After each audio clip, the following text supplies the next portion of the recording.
देव आम्हाला तोडून, आमच्या शक्तीचा भंग करून आणि आमचा प्रतिकार पुसून आमची सुटका करतो. पण काय, हे सर्व करण्यासाठी आम्ही त्याला संमती देतो काय? आमची सुटका व्हावी असे आम्हाला वाटते काय?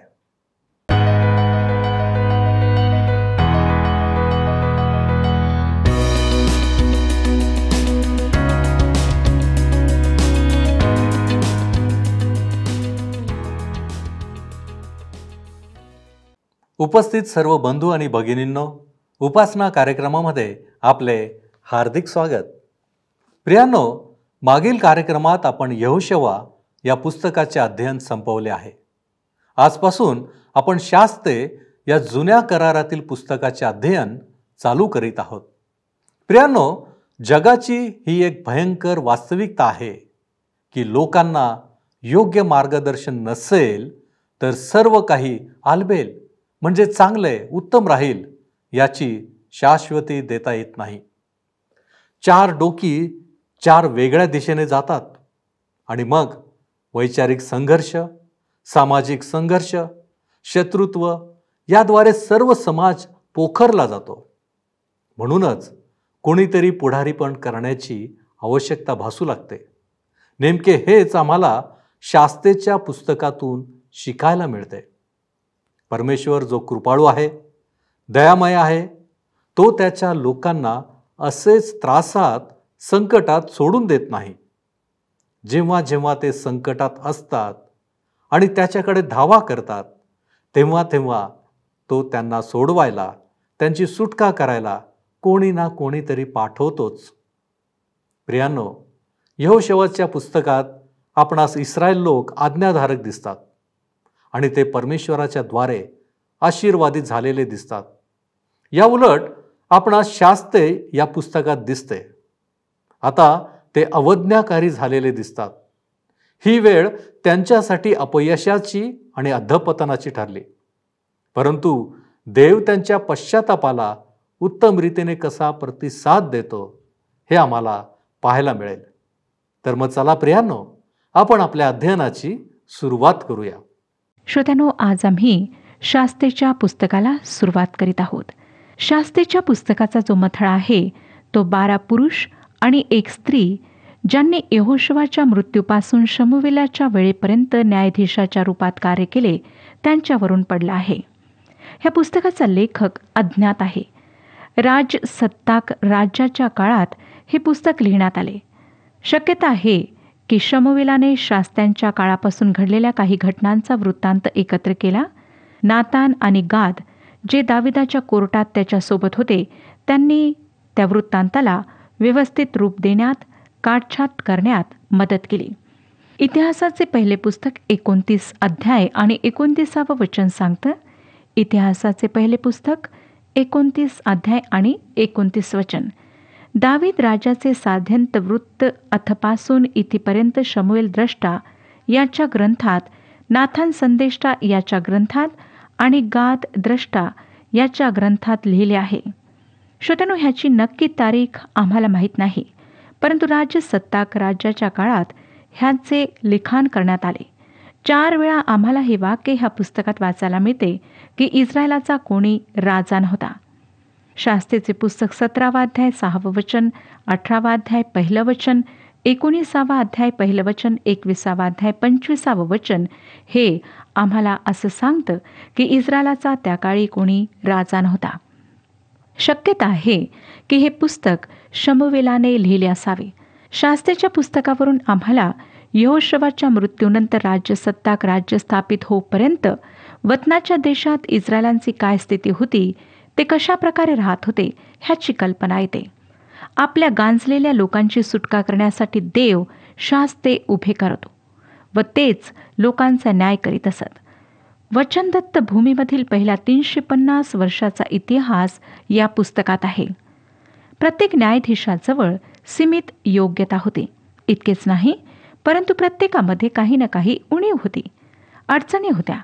ह्या गोष्टी परमेश्वराच्या कार्यामध्ये अडथळा बनल्या नाहीत, परंतु परमेश्वराच्या सामर्थ्य मार्गदर्शनामुळे त्या सहाय्यक ठरल्यात. ह्या न्यायाधीशांपैकी एक सुद्धा मोशे किंवा यहोशवाप्रमाणे राष्ट्रीय पुढारी नव्हता. इस्रायल राष्ट्राच्या इतिहासात नवा काळ उदयास आला होता. लक्षात घ्या श्रोत्यानो की इस्रायल राष्ट्र नुकतेच दीर्घकाळच्या गुलामगिरीतून मुक्त झालेले होते. नंतर 40 वर्षाचा काळ डेऱ्यात, अरण्यात, वनवन भटकण्यात गेला होता. आता ते भटकणे संपले होते. आता हे भटके लोक स्वतःच्या देशात वस्ती करून एका जागी राहणार होते. परंतु हा बदल त्यांना वाटत होता तितका सोपा नव्हता. सर्व काही सुरळीत होईल अशी त्यांची अपेक्षा होती, परंतु श्रोत्यानो तसे घडले नाही. शास्त्रीचे पुस्तक नव्या आरंभाचे पुस्तक आहे. येथे नवे राष्ट्र राष्ट्रीय जीवन जगू पाहत आहे. यात समस्या आहेत, संघर्ष आहेत, अडचणी आहेत. तरीही लोकांचे नीतिधैर्य वाढत गेले. फारच लज्जास्पद रीतीने बऱ्याच वेळेला ते अपयशी सुद्धा झालेत आणि एकामागून एक त्यांची हार झाली. शास्त्रीचे पुस्तक इतिहासाचे तत्वज्ञान आहे. नीतिसूत्रे 14वा अध्याय आणि 34वे वचन सांगतं की धार्मिकता राष्ट्राची उन्नती करीते, पापाने प्रजेची अप्रतिष्ठा होते. श्रोत्यानो, इस्रायलांना परमेश्वराने जे वचन दिले, त्यांच्या पूर्वजांद्वारे जे सांगितले होते ते सर्व आता पूर्ण झाले होते. त्यांनी त्या देशात प्रवेश केला होता. आता त्या देशाला पूर्णपणे ताब्यात घ्यायचे होते. कनानी लोकांना, अन्य देवतांची उपासना करणाऱ्यांना बाहेर काढायचे होते. त्या देशाची स्वच्छता करायची होती. परमेश्वराचे राष्ट्र म्हणून इस्रायलांना त्या ठिकाणी स्थायिक व्हायचे होते. परंतु कनान देशात आल्यानंतर इस्रायलची प्रजा परमेश्वराच्या महान कृत्यांना, ज्यामुळे ते ह्या देशात येऊ शकले, गुलामगिरीतून त्यांची सुटका होऊ शकली, ते सर्व विसरलेत. आम्ही परमेश्वराचे लोक आहोत, निवडलेले, बोलावलेले लोक आहोत हे ते विसरून गेलेत. त्यांनी लवकरच कनानी लोकांच्या सोबत संबंध स्थापित केले. त्यांच्या चालीरीती, त्यांचे संस्कार, त्यांचा विश्वास, त्यांच्या सर्व गोष्टी ते शिकलेत. त्यांचे अनुकरण करू लागलेत. इस्रायल राष्ट्रामधील पापाचे जे वर्णन येथे आहे, त्यात प्रत्येक वेळी तोचपणा आढळतो. ते लोक वारंवार पापात पडले. पाप एकाच प्रकारचे, तेव्हा त्यांचे वर्णन त्याच प्रकारचे हे खरे. परंतु त्या बिकट प्रसंगातून त्यांची सुटका करण्यासाठी देवाने वेळोवेळी जी साधने व ज्या पद्धती वापरल्यात, त्या मात्र प्रत्येक वेळी अगदी वेगळ्या होत्या हे पाहून नवल वाटल्याशिवाय राहत नाही. प्रत्येक शास्ता, त्याची कारकीर्द, यात काहीतरी वेगळेपणा आम्हाला आढळतो. हे शास्ते एकूण 14 होते. अथनिएल, यहूद, शमगार, दबोरा, गिदोन, तोला, याईर, इफ्ताह, इप्साना, एलोन, अब्दोन, शमशोन, एली आणि शमुवेल. अबिमलेख संधी साधू, कुटील राजकारणी होता. त्याला न्याय करण्यास देवाचे पाचारण होते. श्रोत्यानो, या शास्त्यांचे आम्हाला 3 प्रकार आढळतात. पहिला प्रकार गिदोन व शमशोन यांच्यासारखे लढवय्ये शास्ते. दुसरे एलीसारखे याजक शास्ते. आणि तिसरे शमुवेलासारखे संदेष्टे शास्ते. दबोरा, गिदोन, शमशोन आणि शमुएल हे प्रमुख शास्ते होते. शमुवेल न्यायाधीशांमध्ये शेवटला न्यायाधीश होता आणि संदेष्टांमध्ये पहिला होता. त्याने यहोशवा आणि राज्यसत्ताक राज्यामधली रिकामी जागा भरून काढली. ज्या प्रकारे यहोशवाने मोशीची जागा घेतली, त्या प्रकारे यहोशवाची जागा घेणारा कोणीच नव्हता. वतनाच्या देशात प्रवेश केल्यानंतर ईश्वर सत्ताक राज्य पद्धतीची ही परीक्षेची वेळ होती. दुसरी गोष्ट, ही वेळ त्यांच्याकरिता नैतिक क्षयाची ठरली, कारण ते परमेश्वरापासून दूर गेले होते. त्यांना डोळ्यांनी पुढारी दिसत नव्हता. नैतिक स्तर खालवले होते. त्या काळी इस्रायलांचा कोणी राजा नव्हता. 17वा अध्याय आणि 6व्या वचनात आम्ही वाचतो की जो तो आपल्याला योग्य दिसेल तसे करीत असे. हे वचन आम्हाला पुन्हा पुन्हा आढळते. माझी आपणाला विनंती आहे श्रोत्यानो की हे वचन किती वेळा आले आहे हे पहा आणि त्यावर खूण करा. ही वेळ इस्रायलांकरिता खरे पाहिले असता उन्नती करण्याची आणि आपले नैतिक स्तर वाढवण्याची वेळ होती. पण आम्हाला दिसतं की ही वेळ त्यांच्याकरिता वारंवार अपयश आणि अंधकाराची ठरली. लोक यहोवा परमेश्वराची सेवा करण्याचे सोडून आपल्या भोवतालच्या राष्ट्राच्या देवतांच्या भजनी लागले होते. 2रा अध्याय आणि 13वे वचन सांगतं, तरी ते आपल्या शास्त्यांचे ऐकत नसत. ते व्यभिचारी मतीने अन्य देवांच्या मागे लागून त्यांच्या चरणी लागत. त्यांचे पूर्वज परमेश्वराच्या आज्ञा पाळीत तो मार्ग सोडून ते त्वरित बहकले. आपल्या पूर्वजांप्रमाणे ते वागले नाहीत. एकच सत्य देव आहे हे सत्य जगाला जाहीर करण्यासाठी देवाने आपल्याला निवडले आहे हा हेतू ते पार विसरले होते. त्यांची पापाची शिक्षा म्हणून देव त्यांना त्या राष्ट्राच्या हाती देत असे. मग या नव्या शत्रूंच्या जुलूम जबरदस्तीने त्रस्त होऊन ते पुन्हा देवाकडे वळत, त्याची करुणा भागत आणि परमेश्वर त्यांची हाक ऐकून त्यांची सुटका करण्यासाठी एखादा शास्ता पाठवित असे. म्हणूनच या पुस्तकात बंडखोरी, शिक्षा, दुर्दशा आणि सुटका यांचाच वृत्तांत आढळतो. येथे आरंभापासून अखेरपर्यंत खिन्न वातावरण दिसते. इस्रायलांच्या इतिहासाची सुरुवात इस्रायल राष्ट्र परमेश्वराची सेवा, उपासना करीत ह्या प्रकारच्या माहितीने होते. नंतर ते काही पावले खाली उतरताना दिसतात. शास्त्रीचे पुस्तक 2 अध्याय आणि 11व्या वचनात आम्ही वाचतो की त्यांनी परमेश्वराच्या दृष्टीने जे वाईट ते करून बाल देवाची उपासना केली. परमेश्वराला सोडून त्यांनी बाल आणि अष्टरोथ यांची उपासना केली. हे निसर्ग आणि उपजाऊपणा ह्यांचे देवी देवता होते आणि कनानी लोकांचा विश्वास होता की हे जमिनीचा उपजाऊपण वाढवू शकतात. इस्रायली लोक यहोवाला सृष्टीकर्ता मानत होते. ह्यासाठी त्यांनी दोन्ही धर्मांचे मिश्रण करून अजून एक बाल बनवून त्याची उपासना सुरू केली. श्रोत्यानो, बाल शब्दाचा अर्थ आहे स्वामी किंवा पती आणि इस्रायली लोक परमेश्वर यहोवाला सुद्धा आपला स्वामी किंवा पती मानत होते. यासाठी त्यांनी कनानचा बाल आणि यहोवा ह्यांना एक समजण्याकरिता प्रारंभ केला. कनानचे लोक बालची पूजा पहाडाच्या शिखरावर बांधलेल्या वेदीवर करीत असत, ज्यांना उंच स्थान म्हटल्या जात असे. ह्याविषयी आम्हाला गणनाचे पुस्तक 33 अध्याय 51 आणि 52 वचने सांगतात की इस्रायल लोकांस सांग की तुम्ही यार्देन ओलांडून कनान देशात पोहोचाल तेव्हा त्या देशच्या सर्व रहिवाशांना घालून द्या.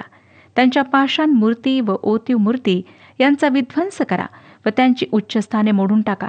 ह्या उच्च स्थानांमध्ये आशेरा मूर्तीला समर्पित केलेले लाकूड आणि दगडाचे स्तंभ होते.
जगी तू अवतरला, पाप्यांसाठी तू धावला.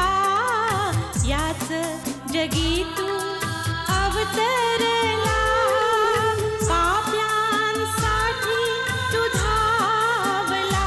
त्या क्रूसाला तू कवटाळीने तारण दे मला.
इस्रायलांनी सुद्धा परमेश्वराची उपासना विभिन्न ठिकाणी पहाडांवर केली होती. ह्यासाठी त्यांनी बालच्या उच्चस्थानी यहोवा परमेश्वराची उपासना सुरू केली आणि हे परमेश्वराच्या आज्ञेच्या विरोधात होते. कारण परमेश्वराने त्यांना सांगितले होते की बालच्या सर्व उंच स्थळांना नष्ट करा. उंच स्थळी उपजाऊपणासाठी पूजा होत होती आणि दोन्ही लिंगाच्या वेश्या त्या ठिकाणी उपलब्ध असत. ह्या पूजेत धर्मासोबत यौन सुद्धा सम्मिलित होते, कारण त्यांची समज होती की ह्यामुळे पीक, गाय, बैल, बकरी इत्यादींच्या कळपात आणि कुटुंबात वृद्धी होते. बाल देवताची पूजा केल्यामुळे इस्रायली लोक आत्मिक व्यभिचाराच्या पापाबद्दल दोषी ठरलेत. 2 अध्याय आणि 13 वचन आम्हाला सांगतं की परमेश्वराचा त्याग करून त्यांनी बाल व अष्टरोथ ह्यांची भक्ती केली. परमेश्वराचा क्रोध इस्रायलांविरुद्ध भडकला आणि त्याने त्यांना शत्रूंच्या स्वाधीन केले. इस्रायलांचा सक्त मजुरीमध्ये प्रवेश झाला.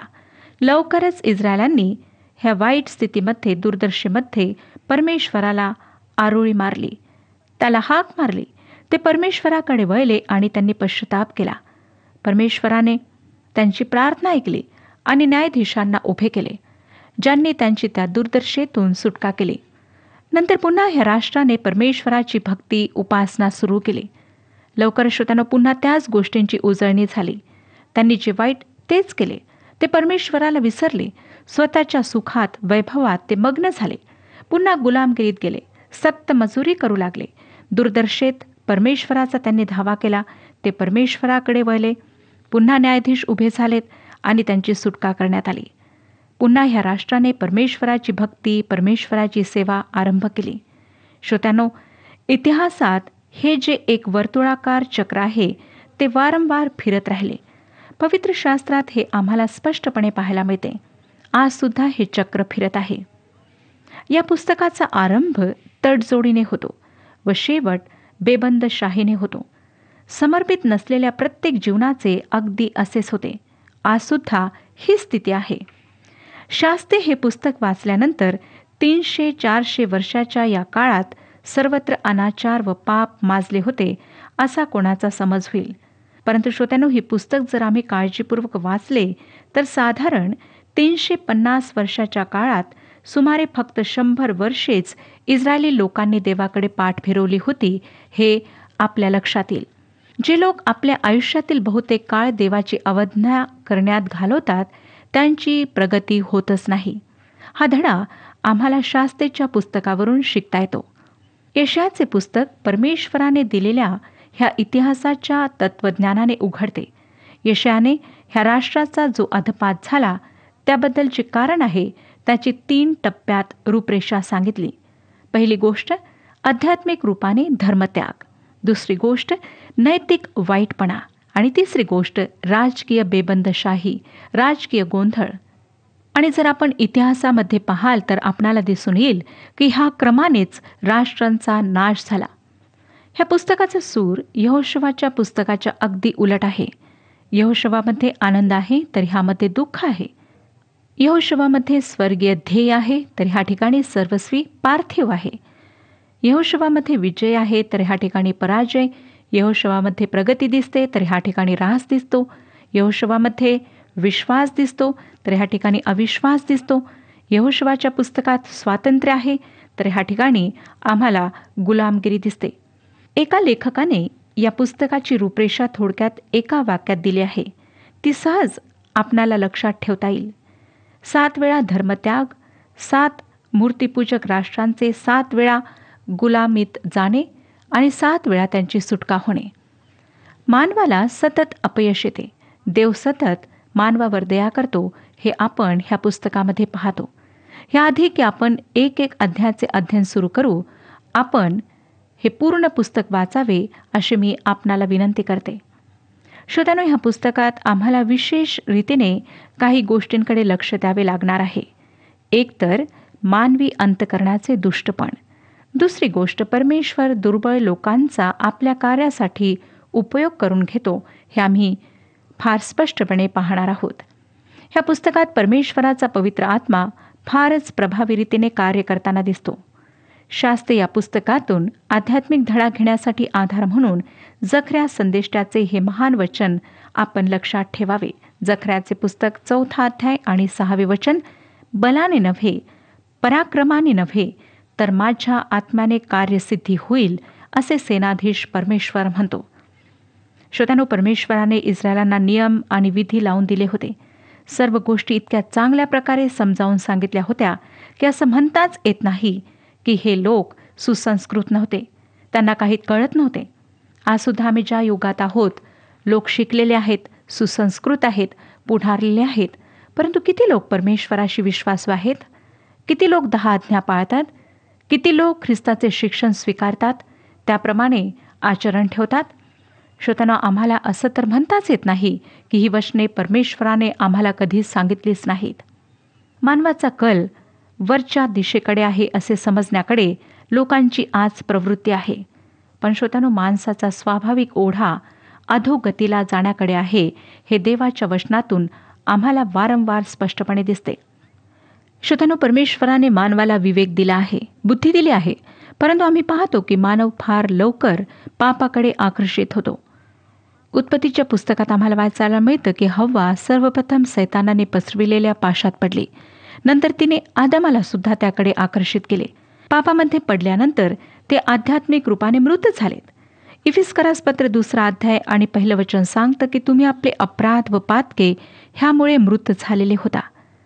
त्यांचे डोळे त्या पापानंतर उघडले. त्यांना कळले की आम्ही नग्न आहोत. त्यांनी स्वतःची लज्जास्पद स्थिती झाकण्याचा प्रयत्न केला. परंतु श्रोत्यांनो, आम्हाला दिसतं की ते कशा प्रकारे परमेश्वरापासून नेहमीकरिता दूर गेले. ह्यावेळेला आपण 1 अध्यायाकडे वळत आहोत. 12 वंशजांपैकी 9 वंशजांचा उल्लेख या अध्यायात आलेला आहे, ज्यांना वचनदत्त देशामधून शत्रूला बाहेर काढण्यामध्ये अपयश मिळाले. 3 वंशजांचा उल्लेख आला नाही, तो म्हणजे रुबेन, इस्साखार आणि गाद. असं समजलं जातं की बाकी वंशजांप्रमाणे ह्या वंशाच्या लोकांना सुद्धा अपयश प्राप्त झाले. प्रत्येक वंशाच्या लोकांचा एक न एक शत्रूशी सामना झाला. वचनदत्त देशात प्रवेश केल्यानंतर लवकरच संपूर्ण इस्रायल राष्ट्र विशिष्ट शत्रूशी लढण्यामध्ये व्यस्त झाले. ह्या वंशजांच्या लोकांची निर्बलता आम्हाला शास्त्रेचे पुस्तक 1 अध्याय आणि 3 वचनात वाचायला मिळते, ज्या ठिकाणी यहुदाने आपला बंधू शिमोन यास मदत करण्यास बोलावले. यहोशुवाच्या मृत्यूनंतर इस्रायलची स्थिती आमच्या डोळ्यासमोर आहे. 1 अध्याय 1 वचन सांगतं की यहोशुवाच्या मृत्यूनंतर इस्रायल लोकांनी परमेश्वराला विचारले की कनानी लोकांशी लढण्यासाठी आमच्या वतीने प्रथम कोणी स्वारी करावी. ह्या वंशाच्या लोकांची दुर्बलता जा ह्या शब्दाने प्रगट होते. त्यांनी परमेश्वराला विचारले की आम्ही काय करावे? कनानी लोकांशी युद्ध करण्यासाठी आमच्यातर्फे पहिल्याने कोणी स्वारी करावी? कनानी लोक त्या देशात अगदी दृढ रीतीने स्थायिक झाले होते, कारण इस्रायली लोक त्यांना त्या देशातून बाहेर काढण्यात अयशस्वी झाले होते. शाऊल आणि दाविदाच्या काळात ते एखाद्या काट्याप्रमाणे त्यांच्याकरिता त्रासदायक ठरलेत. 2 वचन सांगतं, परमेश्वर म्हणाला, यहुदाने स्वारी करावी, पहा हा देश मी त्याच्या हाती दिला आहे. श्रोत्यानो, कनानीच सगळ्यात प्रमुख शत्रू होते. 3 वचन, यहुदा आपला भाऊ शिमोन ह्याला म्हणाला, माझ्या बरोबर माझ्या वतनात ये, म्हणजे आपण कनान्यांवर स्वारी करू. तुझ्या वतनात मीही तुझ्याबरोबर येईन. तेव्हा शिमोन त्याच्याबरोबर गेला. पहिल्या नजरेत असं वाटतं श्रोत्यानो की यहुदा आणि शिमोन दोघे एकमेकांची मदत करीत आहेत आणि हे सहयोगाचे चांगले लक्षण आहे. परंतु हे एक दुर्बलतेचे सुद्धा लक्षण होते. यहुदाला कनानी लोकांना विशिष्ट भागातून बाहेर काढण्याकरिता मदत मागण्याची काही आवश्यकता नव्हती. परमेश्वराच्या मदतीने ते स्वतः ते कार्य करू शकले असते. ह्याच्या परिणामामुळे कनानी त्या देशातून कधीच पूर्णपणे बाहेर निघाले नाहीत. 4 वचन सांगतं, मग यहुदाने स्वारी केली तेव्हा परमेश्वराने कनानी व परिची ह्यास त्यांच्या हाती दिले व त्यांनी बेजेक येथे त्यांच्या 10,000 लोकांना ठार केले. तुम्हाला वाटेल श्रोत्यानो की विजयाचे पहिले पाऊल उचलल्यानंतर यहुदातील लोकांना आत्मविश्वास प्राप्त झाला असेल की परमेश्वर त्यांचा वारसा त्यांच्या हातात देईल, परंतु तसं झालं नाही. 9 ते 11 वचने पुढे सांगतात. 9 पासून 11 वचने वाचूया. नंतर यहुदाचे वंशज डोंगराळ प्रदेश, नेगेब आणि तळवटीचा प्रदेशात राहणाऱ्या कनान्यांशी लढावायला गेले. मग हेब्रोनात राहणाऱ्या कनान्यांवर यहुदा चालून गेला व त्याने शेशे, अहिमन व तल्मय ह्यांना ठार केले. हेब्रोनाचे पूर्वीचे नाव किर्यात आर्बा होते. तेथून दबीराच्या रहिवाशांवर तो चालून गेला. दबीरचे पूर्वीचे नाव किर्यात सेफर होते. श्रोत्यांनो, ह्याच्या पुढचा भाग आपण पुढच्या कार्यक्रमात पाहणार आहोत. परमेश्वर आपणा सर्वांस आशीर्वाद देव. हा कार्यक्रम आपणास आवडला काय? आता आम्हाला एक मिस कॉल करा आणि आपण पुढील विजेता होऊ शकता.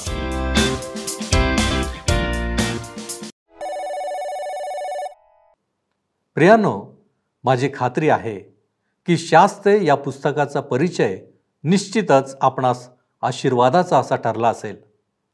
या पुस्तकातील इस्रायल लोकांची प्रवृत्ती ही जवळपास आपल्या प्रवृत्तीसारखी वाटते.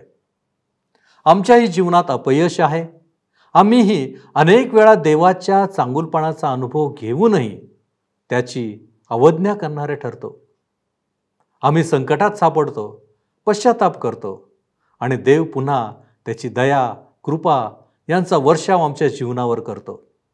खेदाची गोष्ट आहे की हे रहाट गाडगं असंच चालू राहतं आणि आमची आत्मिक उन्नती होण्याऐवजी आम्ही जगिकपणात अधिक गुरफटले जातो. आज आपण येथेच थांबू आणि विचार करू की अशा प्रवृत्तीमधून आमची कशी सुटका होईल आणि आम्हाला काय करावे लागेल. आपण प्रार्थना करू. आमच्यावरती प्रीती करणाऱ्या आमच्या महान प्रेमळ परमेश्वरा, आज तू आमचे कान उघडलेले आहेस. आज तू आमचे डोळे उघडलेले आहेस आणि बापा, तू आज आम्हाला प्रवृत्त करत आहेस की आम्ही आमचे मार्ग तपासावे. होय प्रभूजी, आज आम्हाला या जगामध्ये जगत असताना आम्ही कुठे चाललेलो आहोत याचा विचार करणं गरजेचं आहे. आणि म्हणूनच प्रभूजी, आम्ही आमचे मार्ग तपासतो, तुझ्या मार्गामध्ये येण्याचा प्रयत्न करतो. तू आम्हाला सहाय्य कर, तू आम्हाला मार्गदर्शन कर. तुझ्यामध्ये दृढ राहण्यासाठी तुझी कृपा आम्हाला विपुलतेने आम्हाला पुरव. होय प्रभूजी, तू आम्हाला कधीही न टाकणारा असा देव आहेस. होय बापा, आणि म्हणूनच आम्ही तुझी लेकरं या नात्यानं तुझ्या चरणापाशी आलेलो आहोत. तू आम्हाला सहाय्य कर. येशू ख्रिस्त आमचा प्रभू याच्या द्वारे मागतो, म्हणून तू ऐक. आमेन. आत्म्याने दीन व्हा आणि स्वर्ग राज्याचे वाटेकरी व्हा. प्रभू आपणास सहाय्य करो.